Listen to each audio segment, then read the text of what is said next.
കൂട്ടുകാരെ വന്നൂട്ടോ. ഇന്ന് നമുക്കൊരു ഔട്ടിംഗ് ആയാലോ?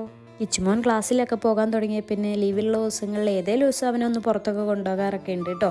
ഇന്ന് ഞങ്ങൾ തിരഞ്ഞെടുത്ത സ്ഥലം പഴശ്ശി പാർക്കാണേ. വവ്വാൽ പാർക്ക് എന്ന് പറഞ്ഞ പേരിൽ ഇത് അറിയപ്പെടുന്നുണ്ടേ. ഏകദേശം ഒരു ഉച്ച കഴിഞ്ഞ സമയമായപ്പോഴാണ് ഞങ്ങൾ അവിടെ എത്തിയിട്ടുണ്ടായിരുന്നത്.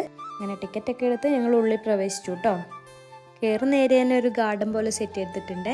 അവിടെ എത്തിയതേ എനിക്ക് ഓർമ്മയുള്ളൂ. കിച്ചുമോനെ പിന്നെ ഞാൻ കണ്ടിട്ടേ ഇല്ല കേട്ടോ. ഞാൻ കുറേ അന്വേഷിച്ച് നടന്നിട്ടാണ് ഇടയ്ക്ക് ഡ്രസ്സിൻ്റെ കളർ വെച്ചൊന്ന് ഞാൻ ഐഡൻറ്റിഫൈ ചെയ്യുക. അതൊട്ടും പിന്നെ എപ്പോഴും എൻ്റെ കൂടെയായിരുന്നു കേട്ടോ. കാരണം അവനെ അങ്ങനെ തന്നെ വിടാനായില്ലല്ലോ. കിച്ചുമോൻ പിന്നെ അവിടെ നിന്ന് കുറേ ഫ്രണ്ട്സിനെയൊക്കെ ഇട്ട് ഒരേ കളിയായിരുന്നു കേട്ടോ. പിന്നെ പാർക്കിലെത്തിയാൽ നമുക്ക് പ്രായമൊന്നൊരു പ്രശ്നമല്ലല്ലോ. വലിയവരും ചെറിയവരും ഒക്കെ കളിക്കുന്നുണ്ടായിരുന്നേ. മക്കൾസൊക്കെ മാക്സിമം എൻജോയ് ചെയ്യുന്നുണ്ടായിരുന്നു കേട്ടോ. ലാസ്റ്റ് കളിച്ചൊക്കെ അതുട്ടനൊക്കെ ഒരേ കിടപ്പ് വരെയായേ. അങ്ങനെ കിച്ചൂട്ടനെ പിന്നെ ഇടയ്ക്കേ കാണുള്ളൂ. കുറച്ച് നേരം അവിടെ കളിച്ചാൽ പിന്നെ കുറച്ച് നേരം ഇപ്പുറത്തായിരിക്കും കാണുന്നുണ്ടാവുക. അതുട്ടനാണെങ്കിൽ എന്നെ പിടിക്കാനേ വിടുന്നുണ്ടായിരുന്നില്ല കേട്ടോ. തന്നെ കയറാൻ വേണ്ടിയിട്ടുള്ള പ്ലാനിങ് ആണ് ഉണ്ടോ. ഇറങ്ങി പോകുന്ന എൻ്റെ കയ്യിൽ നിന്ന്. ലാസ്റ്റ് 3 പേരെ ഒരുമിച്ച് കിട്ടിയേ. അതുട്ടൻ നോക്ക് ഭയങ്കര കൈയൊക്കെ അടിച്ച് ഭയങ്കര ഹാപ്പി ആയിട്ടാണ് ഉള്ളത്.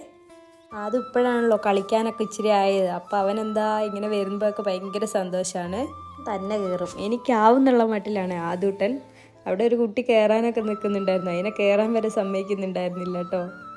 അങ്ങനെ ലാസ്റ്റ് ഒരു വിധത്തിലാണ് എല്ലെണ്ണത്തിനെയും പിടിച്ച് വീട്ടിലോട്ട് വരാൻ വേണ്ടി ഒന്ന് പ്ലാൻ ചെയ്തത്. പോകാനുള്ള പ്ലാനിങ് തുടങ്ങി അരമണിക്കൂർ കഴിഞ്ഞിട്ടാണ് എല്ലെണ്ണത്തിനെ ഒന്ന് കൂട്ടി ഒരു സ്ഥലത്ത് എത്തിച്ചത്. എന്തായാലും വെള്ളം ഇങ്ങനെ പോകുന്ന കണ്ടപ്പോൾ ഞാനും ഒന്ന് ചെറുതായി സ്റ്റെക്കായേ. പാർക്കിലൊക്കെ എത്തിയാൽ നമ്മളൊരു ചെറുതായ ഒരു കുട്ടിത്തത്തിലോട്ടൊക്കെ കിടക്കുമല്ലോ. അങ്ങനെ ഞങ്ങൾ അവൻ്റെ ഫ്രണ്ട്സിനോടൊക്കെ ടാറ്റയൊക്കെ പറഞ്ഞ് തിരിച്ച് നേരെ വീട്ടിലോട്ട് വന്നു കേട്ടോ. അടുത്ത വീഡിയോ ആയിട്ട് വരാൻ Tata bye bye take care.